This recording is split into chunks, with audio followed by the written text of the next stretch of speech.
작년에 우리 교회는 교회 부지 측량을 했습니다.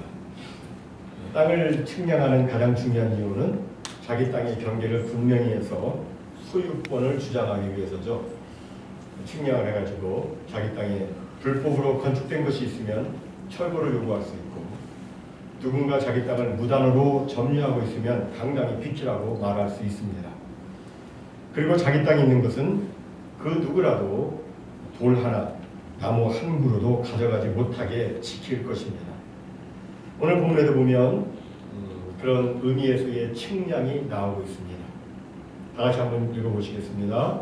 시작. 또 내게 지팡이 같은 갈대를 주며 말하기를 일어나서 하나님의 성전과 제단과 그 안에서 경배하는 자들을 측량하되 성전 바깥 마당은 측량하지 말고 그냥 두라. 이것은 이방인에게 주었은즉. 여기 보면 성전과 제단 그리고 그 안에서 경배하는 자들은 측량하지만 성전 바깥 마당은 측량하지 말고 그냥 두라고 말씀합니다. 무슨 의미냐면 하나님께서는 주의 성전과 제단에서 하나님께 기도하고 예배하는 성도들은 자기 소유로 삼고 지켜주시지만 성전 밖에 있는 사람들은 그냥 내버려 두신다는 의미입니다. 물론 여기서의 성전은 건물로서의 성전이 아닙니다. 우리가 성경을 보면 성전이 크게 네 가지 의미로 사용되고 있는 것을 봅니다. 첫째는 하나님께 제사를 드리고 기도를 드리는 장소로서의 성전이 있습니다. 구약에 보면 주로 이런 개념으로 성전을 사람들이 이해를 했었습니다. 둘째는 예수 그리스도의 부활하신 몸이 성전이라고 말씀합니다. 요한복음 2장을 보면 예수님께서 그렇습니다. 이 성전을 너희가 헐어라. 그러면 내가 사흘 동안에 다시 일으킬 것이다. 이렇게 말씀하십니다. 여기서 헐라고 말씀하신 그 성전은 건물이 아니고 사흘 만에 부활하심으로 하나님의 영광과 능력과 존귀가 나타난 예수 그리스도의 몸, 그것이 곧 성전임을 예수님이 말씀하셨습니다. 세 번째로 성경은 우리 성도 개개인의 몸이 성전이라고 말씀합니다. 우리 다 함께 고린도전서 3장 16절 17절을 읽습니다. 시작. 너희는 너희가 하나님의 성전인 것과 하나님의 성령이 너희 안에 계시는 것을 알지 못하느냐. 누구든지 하나님의 성전을 더럽히면 하나님이 그 사람을 멸하시리라. 하나님의 성전은 거룩하니 너희도 그러하리라. 여기 보니까 우리의 몸이 하나님이 거하시는 성전이라고 말씀합니다. 하나님이 거하시는, 거룩하신 하나님이 거하시는 성전이기 때문에 우리에게 거룩하게 살라고 말씀합니다. 더럽히면 하나님이 그 사람을 멸하신다고 말씀해요. 우리 성도 개개인의 몸이 성전이에요. 네 번째로 교회 공동체가 성전입니다. 다 같이 읽겠습니다. 그 안에서 건물마다 서로 연결하여 주 안에서 성전이 되어가고 너희도 성령 안에서 하나님의 거하실 처소가 되기 위하여 그리스도 예수 안에서 함께 지어져 가느니라. 우리 성도 개개인의 몸도 성전인데 우리 이 성도 개개인이 함께 모여서 함께 하나님이 거하실 처소가 되기 위해서 예수 그리스도 안에서 함께 지어져 가는 이 교회 공동체도 성전이라고 말씀합니다. 교회 공동체가 성전이에요. 이 교회 공동체는 음부의 권세가 이기지 못하는 하나님의 성전입니다. 하나님께서 이 교회 공동체를 지켜주신다는 거예요. 물론 여기 지켜주신다는 말은 우리가 어떤 어려움도 어떤 혼란도 어떤 질병도 겪지 않는다 그런 뜻이 아니에요. 그것이 아니라 이 말씀의 뜻은 이 교회 공동체 안에 있으면 하나님의 보호 아래, 하나님의 소유 아래 있으면 어떤 일이 있다 할지라도 하나님께서 그 사람의 영혼과 믿음을 반드시 지켜주신다 그런 뜻입니다. 그런데 만약에 교회 공동체 안에 있지 않고 밖으로 나가면 하나님의 보호를 받을 수가 없습니다. 이런 의미에서 교회 공동체 안에 있는 것은 굉장히 중요한 거예요. 그런데 종종 보면 그 중요성을 모르고 이렇게 질문하는 사람들이 있습니다. 일요일에 꼭 교회 가서 함께 모여 예배를 드려야 됩니까? 집에서 혼자 그냥 TV 보면서 TV에도 설교 나오잖아요. 혹은 인터넷으로 설교 들으면서 예배 드리면 안 됩니까? 이렇게 묻는 사람들이 있습니다. 물론 우리가 살다 보면 인터넷으로 혼자 예배를 드릴 수밖에 없는 불가피한 상황이 있을 수 있습니다. 병이 들어서 교회에 나갈 수 없을 때가 있고요. 또 교회가 없는 외딴 지역에 그런 지역에서 살 때가 있습니다. 이런 상황에 그래도 인터넷을 통해서라도 하나님께 예배 드리려 하는 사람이 있다면 그 사람은 정말 하나님이 기뻐하시는 그런 믿음의 사람이라고 여겨집니다. 그런데 그런 특별한 상황이 아니라 개인적인 편의 때문에 뭐 바쁘다거나 귀찮다거나 또는 헌금하는 것이 아까워서 또는 교회가 불쌍해서 교회가 불편해서 등등의 이유로 여러 가지 이유가 있겠죠. 등등의 이유로 공동체 예배를 거부한다면 그것은 이미 사탄의 미끼를 문 것입니다. 여러분 신앙생활은 개인적인 면도 있지만 공동체의 면도 있는 거예요. 특별히 주일 예배는 교회 공동체가 함께 드리는 것입니다. 함께 찬양을 하는 거예요. 함께 말씀을 읽고 함께 기도를 드리고 함께 신앙 고백을 하고 함께 헌금을 드리고 함께 성만찬을 하고 이렇게 함께 같이 하는 것입니다. 만약 예배가 설교 하나만을 의미한다면 우리는 정말 교회에 나올 것 없이 유튜브에 들어가가지고 유명한 목사님 설교 들으면 될 거예요. 하지만 유튜브로 설교를 들었다고 해서 그것이 예배를 드린 게 아니에요. 예배는 교회 공동체와 더불어 같이 드려야 되는 거예요. 같이 성만찬을 나눠야 되는 거예요. 같이 말씀을 나누고 같이 기도를 하는 거예요. 이게 예배입니다. 그런데 말세 대화할 때가 되면 사람들이 자꾸 이 교회 공동체에서 벗어나려고 해요. 기피하려고 하는 현상이 생깁니다. 누군 이렇고 누군 저렇고 이런저런 막 핑계를 대면서 공동체 예배에 참석하지 않으려고 합니다.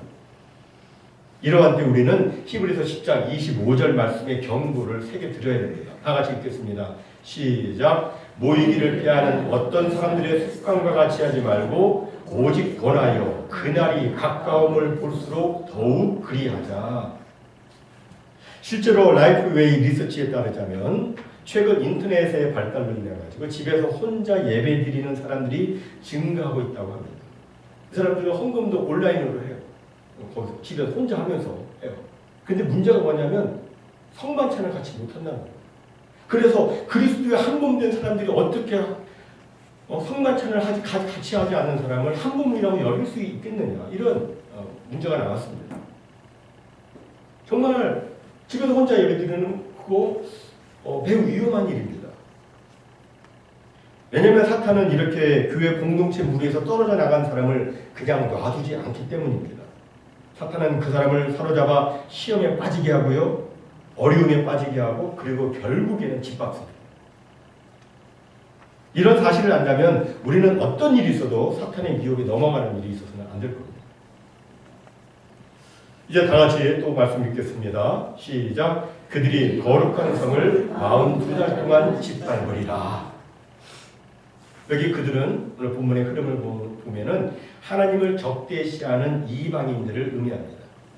이방인들이 거룩한 성을 42달 동안 짓밟으리라. 이렇게 말씀합니다. 이 42달에 대해서 크게 두 가지 해석이 있어요. 하나는 이 기간을 문자적으로 해석해서 정확히 42달 동안 이방인들이 핍박을 한다. 그런 해석이에요. 그리고 다른 하나는 이 42달 이 기간을 아주 큰 어려움을 겪는 치욕의 기간으로 여기는 해석입니다. 저는 이 두 해석 중에서 두 번째 해석을 선택합니다. 이런 이유가 있기 때문에 그래요. 우리가 성경을 보면 구약이 있고 신약이 있죠. 그리고 구약과 신약 사이에 좀 떨어져 있잖아요. 그 기간이 한 400년 정도 돼요. 그 간격이 400년 정도 되는데 이것을 우리는 이제 신구약 중간사라고 합니다. 이것을 알면 신약을 잘 이해를 할 수가 있는데 그게 없으니까 이제 시작을 이해할 때 좀 어려움이 있긴 해요.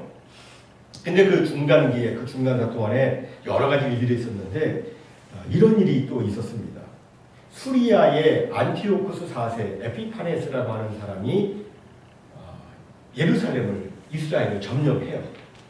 예루살렘을 점령을 하고, 그리고 예루살렘 성전에 딱 들어가가지고 유대인들이 싫어하는 돼지피, 돼지를 잡아가지고 피를 갖다가 성전에다 뿌립니다. 그러니까 막 유대인들은 이거를 받아들이고 이건 신성으로 우리 여기지겠죠. 근데 뭐 힘이 약하니까 어쩔 수가 없어요. 그리고 뭐라고 그러면 막 죽여요. 에피파네스가. 그리고 성전, 유대인들이 계속 성전 제사를 드렸는데 너희 성전 제사 못 들어가가지고 성전 제사를 딱 금합니다. 그리고 거기다가 제우스 신상을 만들어놔요. 그리고 그 앞에다가 절하게 합니다. 유대인들에게 있어서 이것은 굉장한 치욕이었죠. 그런데 그 기간이 대략 42달이었어요. 3년 6개월이었습니다. 마치 우리 민족이 일제 36년을 치욕의 기간으로 생각하는 것처럼 이스라엘 백성들은 이 3년 반을 예배와 신앙의 자유를 빼앗긴 악몽 같은 치욕의 기간으로 생각을 합니다. 그래가지고 이제 혁명이 일어나죠. 그 혁명이 마카비 혁명이에요. 혹시 아실 거예요. 그래서 마카비 혁명을 해가지고 이제 뭐라는데 그 기간이 BC 164년 12월 25일 날 성공을 거두고 다 뭐라고 이제 성전을 깨끗하게 청소를 해요.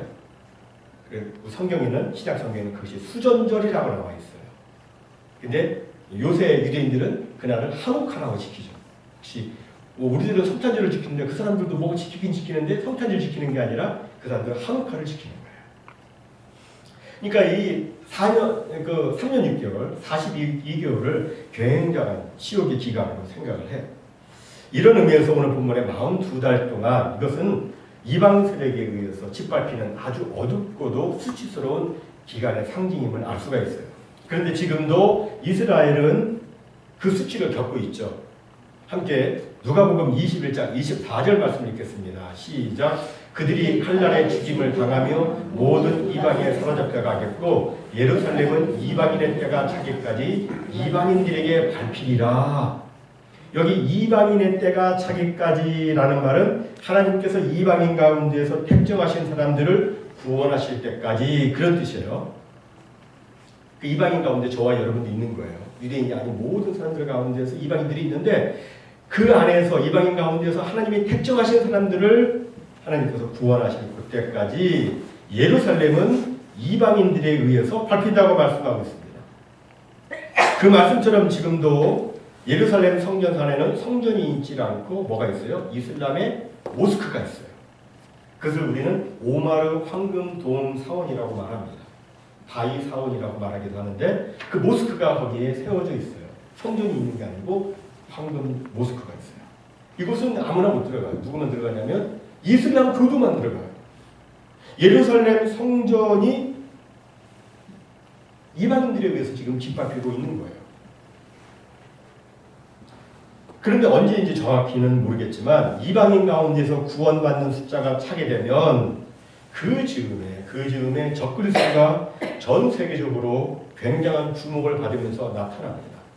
그리고 뛰어난 화술과 중재력으로 지금 예루살렘 성전산 모스크 자리에 아니면 그 옆자리에 이스라엘이 새 성전을 지을 수 있도록 이스라엘과 이슬람의 새로운 조약을 이끌어냅니다. 이 일을 시작으로 해서 적그리스도가 이제 세계를 주도하며 세계를 정치, 경제, 종교, 문화 모든 면에서 사회적으로 다 지배해 나가기 시작합니다. 이른바 7년 대환란의 전반부, 전 3년 반의 환란이 시작되는 거예요. 이 기간은 제가 말씀드린 것처럼 문자적 3년 반이 아니라 상징적 기간이라고 했는데 아주 42달 동안의 어려운 시기가 시작이 됩니다. 전 3년 반이 있고 후 3년 반이 있는데 전 3년 반이 시작되는 거예요. 후 3년 반은 더 극심한 혼란이에요. 이 42달을 전 3년 반의 42달을 날수로 계산하면 30 곱하기 42 하면 어떻게 됩니까? 아까 잠깐 읽었었는데 30 곱하기 얘기해 1261 굉장히 빠르시네요. 1260일이에요. 그럼 적그리스도가 지배하는 전 3년 반 1260일 동안 성도들은 그 1260일 동안 성도들은 무엇을 할까요? 핍박을 막 받는데 성경에 보니까 함께 3절을 읽겠습니다. 다 같이 읽겠습니다. 시작. 내가 나의 두 증인에게 권세를 주리니 그들이 굵은 베옷을 입고 1260일을 예언하리라. 이 말씀처럼 성도들은 1260일 42달 동안 하나님의 말씀을 전하는 두 증인의 역할을 합니다. 두 증인의 역할을 해요. 이 두 증인이 도대체 누군가? 이에 대해서 오늘 본문 4절은 이렇게 말씀합니다. 다 같이 읽습니다. 시작. 그들은 이 땅에 주 앞에 서 있는 두 감람나무와 두 촛대니, 여기 보니까 두 증인은 두 감람나무와 두 촛대라고 말씀하고 있어요. 여기서 이단들이 이제 막 활기를 치죠. 이단들이 뭐라고 하냐면 여기 나와 있는 두 감람나무 누구냐? 바로 자기들의 교주라는 거예요. 내가 이단이라면 뭐냐면 자기 교주, 지도자가 두 감람나무라고 하면서 사람들을 미혹을 합니다. 과연 그럴까요? 성경은 그렇게 말씀하고 있지 않나요? 다 같이 스가랴 11장 4장 11절 14절 말씀을 읽겠습니다. 시작. 내가 그에게 물어 이르되 등잔 때 좌우에 두 감람나무는 무슨 뜻이니까 하니 이르되 이는 기름 부음 받은 자 둘이니 온 세상의 주 앞에 서 있는 자니라 하더라. 이 두 감람나무가 누구냐? 뭐라고 돼 있죠? 이 둘은 기름 부음 받은 자 둘이라고 말씀해요. 여러분, 기름 부음을 받았다는 말이 히브리어로 뭐라고 그러죠? 기름 부음을 받았다. 많이 하시잖아요. 메시아가 기름 부음을 받았다는 뜻이에요. 근데 구약 시대에는 왕도 기름 부음을 했고요. 그 다음에 제사장도 기름 부음을 했어요. 이 왕과 제사장을 합치면 뭐가 돼요? 왕과 제사장을 합치면 왕제사장? 왕 같은 제사장이 되는 거예요. 그런데 베드로전서 2장 9절에 보면 이 왕 같은 제사장이 바로 누구냐? 주의 피로 구속함을 입은 주의 성도들이 왕 같은 제사장이라고 말씀하고 있어요. 물론 예수 그리스도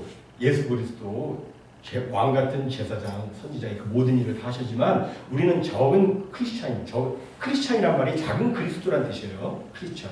우리는 작은 메시아예요. 작은 크리스찬입니다. 그러니까 주의 성도들이 왕 같은 제사장이에요. 물론 이 스가랴가 이 말씀을 기록했을 당시에 이 기름 부음을 받은 사람은 문자적으로는 당시 왕의 역할을 했었던 총독 스룹바벨, 그리고 당시 대제사장이었던 여호수아, 이 두 사람이 기름 부음 받은 두 사람이었어요. 이게 그 당시의 말씀이에요. 이것이 예언적으로 신약에서는 주의 성도들, 그 교회가 왕 같은 제사장인 거예요. 우리 교회가 기름 부음을 받은 자들이에요. 이런 의미에서 오늘 본문의 두 감람나무는 누구냐? 어떤 특정 이단의 교주가 아니라 말세의 주의 복음을 증거하는 주의 성도들, 곧 교회를 의미하고 있는 거예요. 그리고 두 촛대 역시 세상의 복음의 빛을 밝히 비추는 교회를 의미하는 거예요. 그럼 왜 사도 요한은 한 증인, 한 감람나무, 한 촛대라는 그런 표현 대신에 왜 하필 두 증인, 두 감람나무, 두 촛대라는 표현을 사용하고 있는 것일까요? 그것은 바로 성경에서 증언이 되려면 최소 둘이 필요하기 때문에 그래요. 당시 사람들은 두 사람 이상이 증언을 해야 이것을 믿을 만한 증거로 채택을 했습니다. 한 사람 말은 안 들었어요. 지금은 한 사람이 가서 막 고소해도 뭐 다 받고 하잖아요. 근데 당시 문화권에서는 한 사람 말은 믿을 수 없다고 그랬어요. 두 사람 이상이 와서 말하면 이것을 사실로 받아들였어요. 두 사람이 이야기를 해야 이게 진짜구나라고 여겼던 거예요. 이런 배경이 있기 때문에 예수님께서도 제자들을 복음 전하러 보내실 때에 몇 명씩? 2명씩 짝을 지어서 보낸 거예요. 한 사람이 가서 말하면 자꾸 이런단 말이죠. 두 사람이 가서 말하면 이런다는 거예요. 이런 배경이 있는 거예요. 그러니까 두 증인은 우리 성도들이에요. 이런 내용들을 정리하자면 이 교회 공동체는 1260일 동안 세상에서 환난과 핍박을 당하면서도 세상의 복음을 증거하고 세상의 구원의 빛을 비추는 두 증인의 사명을 감당하게 되는 겁니다. 그런데 이 두 증인이 무엇을 입고 있습니까? 오늘 성경에 보니까 굵은 베옷을 입고 있어요. 굵은 베옷을 입고 있습니다. 여기 굵은 베옷을 입었다는 것은 굵은 베옷, 이게 극심한 슬픔을 의미하는 것이죠.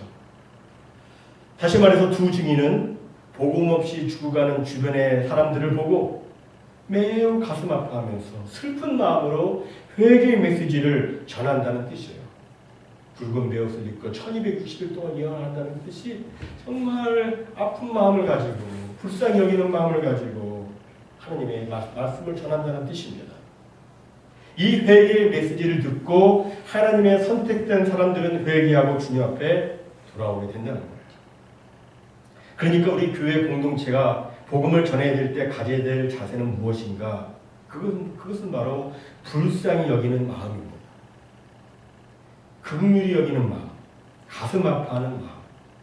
예수님도 배고파하는 사람들을 보시면서 불쌍히 여기셨잖아요. 여러분들도 힘든 사람 보시면 불쌍히 여기잖아요. 이 마음이 가장 중요한 거예요. 종종 보면 아무리 전도해도 믿지 않는 사람 또는 아무리 권면해도 말씀에 순종하지 않는 사람을 만나면 저 사람은 한번 맞아야 정신을 차리려는가? 라고 생각하는 사람들이 종종 있죠. 한 대 맞으면 정신 차릴지도 몰라 이러면서. 근데 여러분, 사람은 맞는다고 정신을 차리는 존재가 아니에요. 맞아서 정신 차리면 다 돌아갈게요? 한 대씩 맞아보면 다 돌아올 거 아니에요. 근데 그렇게 해서 돌아오는 게 아니에요. 그럼 어떻게 해야 정신을 차리고 주님 앞에 돌아옵니까? 맞아서가 아니라 하나님의 말씀 앞에 엎드려질 때 돌아오는 것입니다. 그래서 우리가 슬퍼하는 마음, 정말 불쌍히 여기는 긍휼의 마음, 그런 마음을 가지고 계속적으로 우리가 그래서 주님의 말씀을 전해야 되는 거예요. 그러면 그 사람이 결국 하나님의 말씀 앞에 엎드려지게 돼요.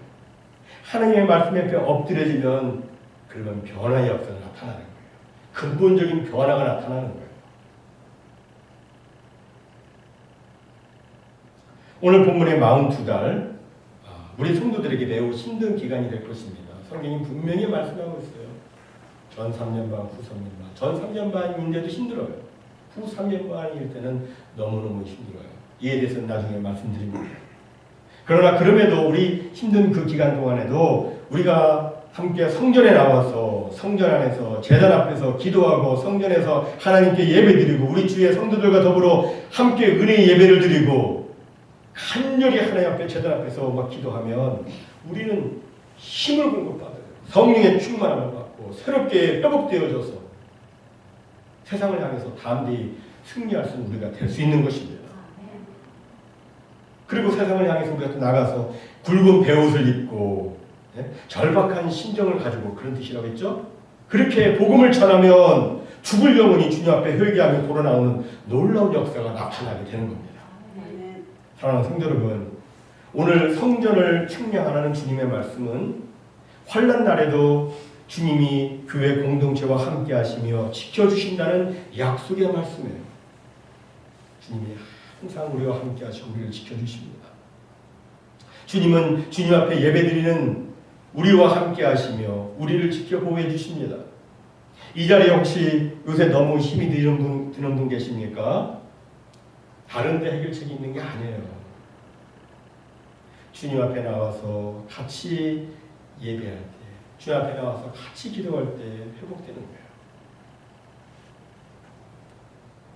온 성도들과 더불어 함께 예배드릴 때 주님이 찾아오십니다. 하나님은 예배하는 자를 찾으신다고 그랬잖아요. 우리 같이 예배드릴 때 주님이 찾아오세요. 주님이 찾아오셔서 역사해 주세요. 우리가 함께 찬송할 때 하나님의 능력이 임하고 우리가 함께 기도할 때 주의 역사하심이 나타나고 주님의 위로가 임하고 주의 치유하심이 나타나는 것입니다. 정말 우리 교회의 공동체 안에 하나님의 은혜가 충만히 임하기를 소원합니다. 그리고 우리 주님 오실 때까지 두 증인의 사명을 잘 감당하기를 소원합니다. 세상에서는 환난을 당하나 주의 성전 안에서 주의 보호하심을 받는 우리 모두가 되기를 진정 소원합니다. 그리고 세상을 향해서 땅끝까지 주의 복음을 증거함으로 하나님의 나라를 확장하는 그 일에 귀하게 쓰임받고, 그래서 하나님께 큰 영광 올려드리는 우리 모두가 다 되시기를 주님의 이름으로 축원합니다.